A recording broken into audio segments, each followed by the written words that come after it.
Hey guys, how's it going? I'm XYZ Crunchy. If you can tell from the back, my shelf is a little fucked up, but that's because I've got a very special video for you guys today. Basically, I've spent a metric fuck ton of money on a bunch of games and other gaming sites, so I'm going to kind of go over what I bought, and I might make this a kind of regular thing, so this is like a kind of a little collecting series and kind of give a little update on my collection and stuff. But yeah, before we get stuck in, if you do enjoy the video, feel free to leave a like and subscribe. It's greatly appreciated.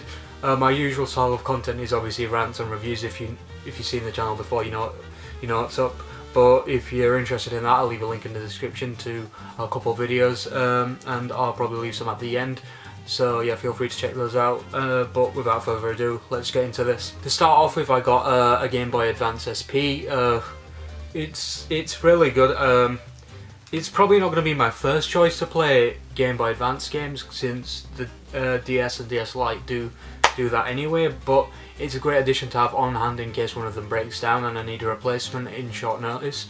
And obviously I don't have an original Game Boy or anything, so having this is it's going to be great for my collection. And yeah, I also got a new 2DS XL. It's actually like really good. I love the fucking colour scheme and everything, and it plays really well. Yeah, I didn't really need this, but I just thought, you know what, I'll spill the cash since I'm spending a shit ton anyway. And it came pre-installed with Mario Kart 7, so maybe we'll see a review of that, since I did a review of Mario Kart DS. Cool new Splatoon wired controller for my Switch, which is in the back there. I don't know if you guys can see, but yeah. I do really enjoy using this controller over the Joy-Con grip, which I've been using for ages. The only downside, it is a wired controller, so I don't think I can use it in handheld mode, but I rarely use my Switch in handheld mode anyway, so it's not too much of a drawback, but it is a great controller. It's essentially a Pro controller but with a wire, so it plays beautifully. And yeah, just look at the design on that, like, Jesus. It's fucking sexual, but yeah. Moving on, I got a PS4. I don't know if you guys can see it in the back there, but yeah, it's pretty fucking sick. I'm having a good time with it so far. I don't know if I prefer it to the Switch, because I am I am mainly a Nintendo guy, so I don't know if I prefer this, but I did love the PS2, and I thought I skipped out on the PS3, so I thought, you know what, let's get stuck into the PS4, because there are a few games that I was wanting to play. And yeah, I also bought an N64, new one, since my old one broke down. It's like somewhere down there. I didn't have a chance to take it out for this video, but yeah. Okay, so first off, out of the games, I got Golden Sun, The Lost Age, and Golden Sun Dark Dawn. So like, I've heard great things about the Golden Sun games, and a lot of people have been telling me, oh, you should get the games, great RPGs, very underrated. So I'm kind of letting those people put their money where their mouth is, and I'm gonna play all 3 games out of the entire franchise. Probably not all at once, I'll probably space them out a little bit. But I've heard great things. I've seen some gameplay like a while back, and I did enjoy them. But these games, if what people are saying is true, going off of that, they should be great games. First, out of the kind of what the fuck type of games, it's Mario Slam Basketball. Why I got this, I'll have no fucking clue, but yeah. I mean, it looked kind of good, and I thought, you know what, I'm gonna beef up my DS collection a bit. And Mario sports titles aren't usually my thing, but I think this is actually one of the first ones I'm playing that isn't like the Olympic Mario and Sonic at the Olympic Games, so that should be it should be okay. I have heard good things about this game, but yeah, I'm not expecting it to like blow me away or anything. Next is Yoshi's Island DS. It's a great game. I've heard mixed reviews about this, and contrary to popular belief, I can't talk today. It's not a remake of Yoshi's Island for the DS like new Yoshi's Island was, I think it was called, for the 3DS. This is just kind of like a direct sequel, kind of like, it's kind of an offshoot. You get to play as, like, you can probably see on the box art you can play as like Baby Donkey Kong, Baby Mario, Baby Bowser and all of that shit, or Bowser Jr. rather. But yeah, it seems like a really cool game, so I thought I might as well get it, and it's been on my hit list for a while, even though I'm yet to like finish the original Yoshi's Island, but there's not much of a plot continuity, so I thought, you know what, fuck it, I'll get it. Another kind of what the fuck title is Wario Master of Disguise. I did play this game ages back, and I did enjoy my time with it, despite it being like really flawed. It's got some great fucking box art. Like, I'm a sucker for good box art, and that is some fucking awesome box art. I do prefer Waluigi to Wario, but he doesn't have any of his own games, so. But yeah, I think this is the only Wario game I've ever actually played, and it's not like a part of a series or anything like WarioWare or the Wario Land games. So yeah, I'm gonna have to see if this game holds up, because I do remember it being a bit finicky and it kind of using the touchscreen gimmick. But two more games I played prior that I'm kind of needing replacements for. Both of these I'd actually lost. It's Super Princess Peach and The Legend of Zelda Phantom Hourglass. They're both great games. I love Phantom Hourglass, I don't give a shit what anyone says. It's a fucking awesome game. And yeah, I just kind of lost my copy and I need a replacement. Same for Super Princess Peach. A lot of people do make like stupid jokes about the game, but Peach having her own platforming game which is actually good and kind of doesn't rely too heavily on the gimmicks, it works for what it is. It's not going to blow you away, but if you want to give that game a look, you definitely should. The last one's out of the DS games, I believe. I've got Final Fantasy 3. I've heard great things about this game too. A friend of mine is really obsessed with this game, and I'm going to give it a look-see once I get done with a couple of my other games that I'm already playing. I've tried some Final Fantasy games before. I've played a bit of 10, but apparently I didn't get too far in that, not as far as I thought apparently. I played a bit of 12, but like that was like the intro and nothing past that. So this is like probably going to be the game that I get stuck into most. I am a sucker for handheld games, so yeah, it should be okay.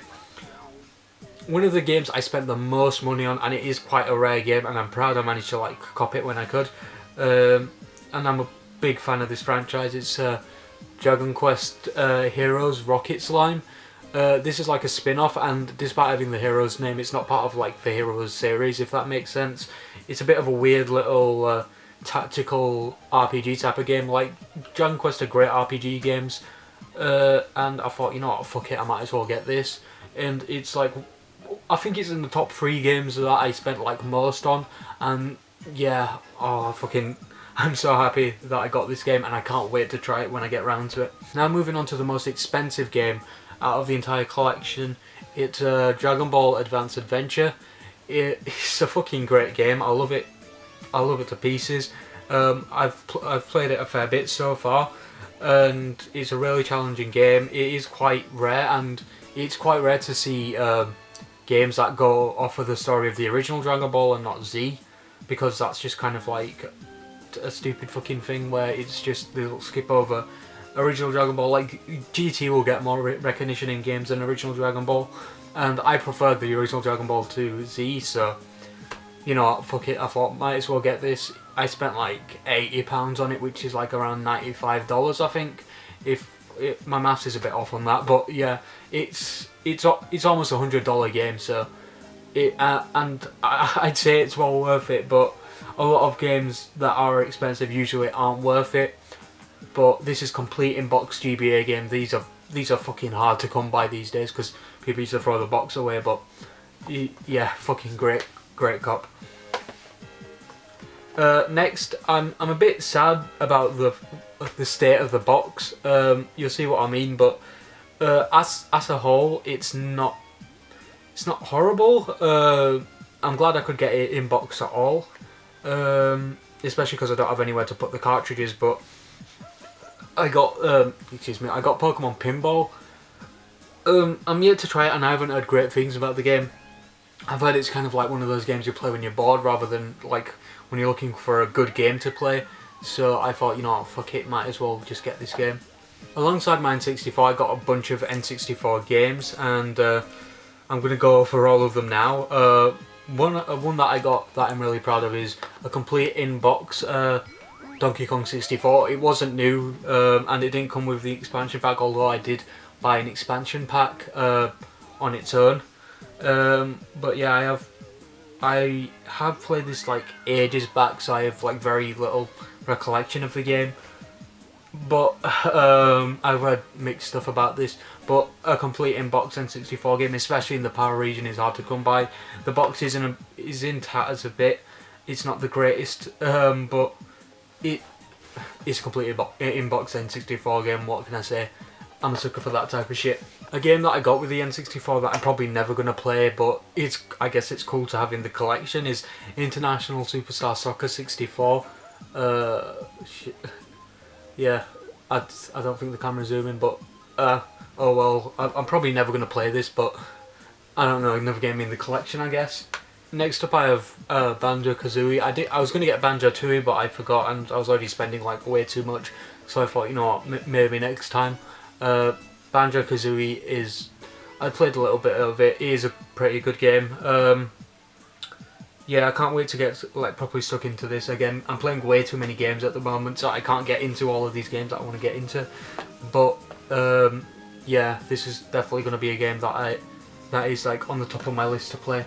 Next up I have Pokemon Stadium, which didn't cost me a lot, but the sequel Pokemon Stadium 2 cost me a fucking metric shit ton. But I'm loving like the little gold cartridge thing. Like it's got like gold and silver, so. Yeah, that's cool. It's like a fucking reference to the game. Yeah, I mean, it's hard to tell on camera, but it is like more silver than grey than compared to like the original N64 cartridges, which is a great touch. I love that. If only they made like red and blue for the fucking stadium, the original stadium. But oh well. These games apparently aren't that good without the original Game Boy games, but I'm willing to give them the benefit of the doubt and kind of play them on their own, and then later on, if I maybe do a review on these, I'll probably pick up the Game Boy games, and as well as like a link cable or transfer pack or whatever, and kind of sort this shit out. One game that's kind of standalone, I kind of skimped out on the PS1 games. I did want to beef up my PS1 collection, but there are a bunch of other games that I wanted and needed, so I kind of I could only really get one, and that was Breath of Fire 3. This is some hideous box art, like fucking, oh god, look at that. But yeah, Breath of Fire 3. I love RPGs. What can I say? It's I've heard great things about this game. I've seen the graphics, and even looking at the back of the box, the graphics look like my type of thing. I love sprite artwork, and the PS1 did a lot of great sprite-based games despite being a 3D console. I can't fucking talk today, I'm sorry guys. Okay, next off I got a bunch of 3DS games. And first out of the batch is Dragon Ball Fusions. It's not the best game, but it is kind of a pick up and play game. You can kind of spend a little bit of time with it and kind of get some enjoyment out of it. It's not terrible by any means, but it is a game I would recommend if you're a Dragon Ball fan. Animal Crossing Happy Home Designer, I heard some great things about the game, but it was pretty cheap, so I'm guessing maybe it's not as enjoyable anymore. I don't know. But since I have a new 2DS XL, I can use the Amiibos, so maybe I'll get some Amiibo cards because a bunch of people do love to collect those. I got Pokemon Ultra Moon with my 2DS, which is great because I already have Pokemon Sun. I don't know if you can see over there, but I already have Pokemon Sun, so having Ultra Moon is great. I haven't even finished Pokemon Sun, but I have my reasons, and yeah, Ultra Moon is going to be a great addition. Next up we have Pokemon Super Mystery Dungeon. I love the first two Mystery Dungeon games. I skipped out on Gates to Infinity because I heard it was just a fucking disgrace. But I've heard this game did improve on Gates to Infinity a lot, so I thought might as well give it a look-see, and so far it hasn't disappointed me, but I've not played too much of it anyway, so we're yet to see how that goes. Next up is Mario and Luigi Dream Team Brothers. It looks like a great game. The only other Mario and Luigi game I played is Partners in Time, so this is quite big jump forward. Maybe only a couple games, but yeah, it's a bit of a jump forward, but it looks like a great game. I have great reviews about it, so I'm going to give it a look-see, and then I'm going to go back to Bowser's Inside Story and Superstar Saga at some point, maybe not soon. I've got all of these games to play, obviously. Next up is a couple of games I can't believe it took me this long to kind of like take a look at, and that's Kid Icarus Uprising and Fire Emblem Awakening. These games, like these franchises actually have eluded me for ages. Obviously Kid Icarus, it's like got 3 games, one on the NES, one on the Game Boy, and obviously Uprising, and it hasn't got a new installment since. But this is kind of like the revamped, like reintroduction of the franchise, and it's kind of like a new take on it. I've heard it's got horrendous controls, but as a whole the game is pretty good. So again, I'm gonna kind of wait and see. But Fire Emblem, it's a Nintendo RPG. How have I not looked at this? Yeah, and a lot of people's first game was Awakening. So I'm gonna give it a look. See, I was gonna get the one for the GameCube, but it cost way too much. So yeah, I don't think that's happening anytime soon. Moving on to some more modern stuff for a bit. First off, for the PS4, I've got GTA 5. I never played it on the PS3. Like I said, I skipped out on the PS3, so the PS4 was the next best option to play GTA 5 on. I'm not much of an Xbox guy before anyone asks, so yeah. So far the game is pretty good, but there are some things that I would complain about if I made a review, so I might review some GTA games in the future, and this might be one of the ones that I go to first. Another franchise that has eluded me for ages, Fallout. This Fallout 4 Game of the Year edition. It comes with like some extra content. Yeah, it does seem pretty good, but I've heard this one is a bit lackluster compared to like 3 and New Vegas and stuff. So I am going to be wary of that while going in, but I should have a good time. I'm not too big on like first person games, but I've heard great things about Fallout. I do own Fallout 1 on the PC for some reason, but never played it, but it is what it is. It is quite an archaic game. Next up, a bunch of Dragon Ball games. It's Dragon Ball fucking Xenoverse 2. What little I have played, it controls pretty well. It is a good game, but I won't hold my breath on having a review of this anytime soon because it is quite an expansive game, and I don't think I'll love it as much as I will Advanced Adventure, but who knows, maybe I will. Who knows. Next up we have a game that for the past few days I've been bashing to fucking shit for the last few days. Next up we have a game that I've been bashing to shit for the past few days, and as soon as I'm done with this video I'm probably going to go straight back to playing it, and that's Dragon Quest XI Echoes of an Elusive Age. It's really fucking good. So far at least. I've only beat like the first boss or so, but it's like 5 hours to get to the first boss. At least it was for me, but I do explore a lot in these types of games, and Dragon Quest is one of my favourite franchises, so I was willing to spend the big bucks on it. I got the Edition of Light, which only gives you like a download code for a couple extra items, but yeah, really great game. If you love RPGs and you've never played a Dragon Quest game, either pick this up or pick up 9 for the DS. You won't fucking regret it. They are a bit simplistic and a little bit different to most RPGs, but definitely worth the purchase. Next up is Bayonetta 1 and 2 for the Switch. See, I only picked up one Switch game because there aren't many that are catching my eye too much that are already released, because most are just already ported to the Wii U games and are selling for ridiculously high prices. So I just picked up Bayonetta 1 and 2. It's got the download code for Bayonetta 1. I've already downloaded that, and I haven't played any of the Bayonetta games, which is why I picked this up. I thought it would be a great addition to my collection. Okay, lastly out of the consoles, the GameCube. I picked up a bunch of GameCube games, so I'm going to quickly go over those because I don't want to keep you guys too long. But suffice to say, I spent a shit ton on these games because GameCube games do go for a lot these days. First off is Tales of Symphonia. Never played a Tales game, and this is a fan favourite apparently, possibly one of the best ones, so I thought, you know what, fuck it, I've got a GameCube, I'll pick this up. Next, Pokemon Colosseum. I was going to pick up XD Gale of Darkness, but it was going for way too much, and I did already spend like way too much, so I thought, you know what, fuck it, I'm not gonna bother with it.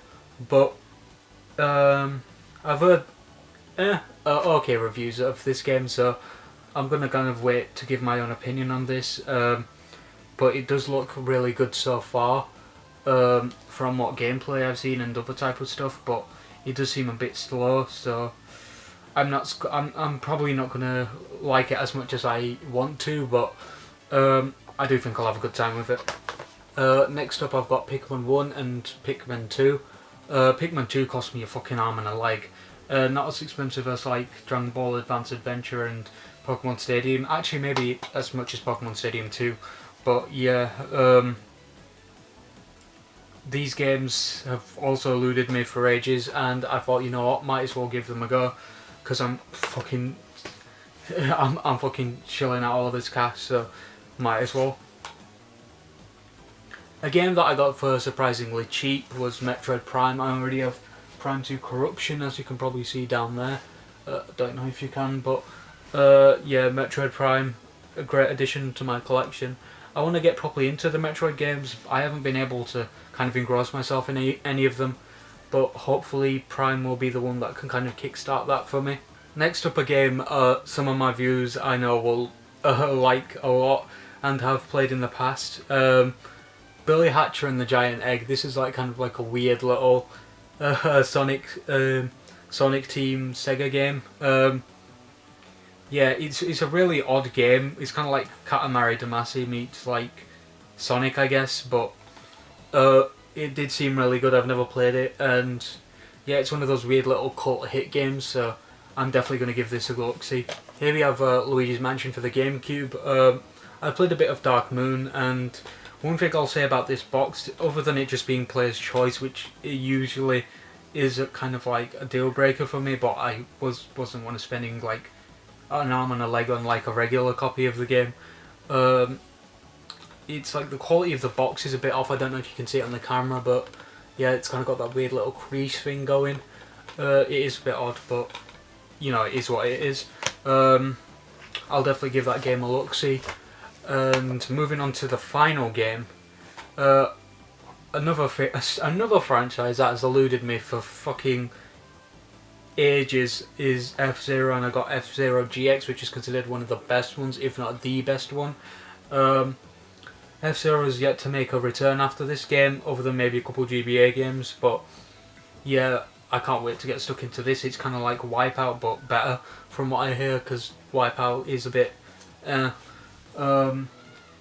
but yeah, I love Wipeout, and I'll probably love this game as well, and I'll probably pick up a lot of F-Zero games in the near future when I'm prepared to spend an arm and a leg again.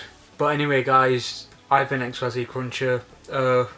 Like I said, feel free to leave a like and subscribe if you enjoyed the video. This wasn't obviously the most engrossing or interesting video of all time, but I do enjoy making these kind of like little offshoot videos, and I might make this gaming collection type thing kind of semi-regular at some point. Obviously when I have like big hauls like this, maybe not anytime I get like one random fucking game, but yeah, I guess discuss what games you think I should try, and what games are big hits I should probably add to my collection.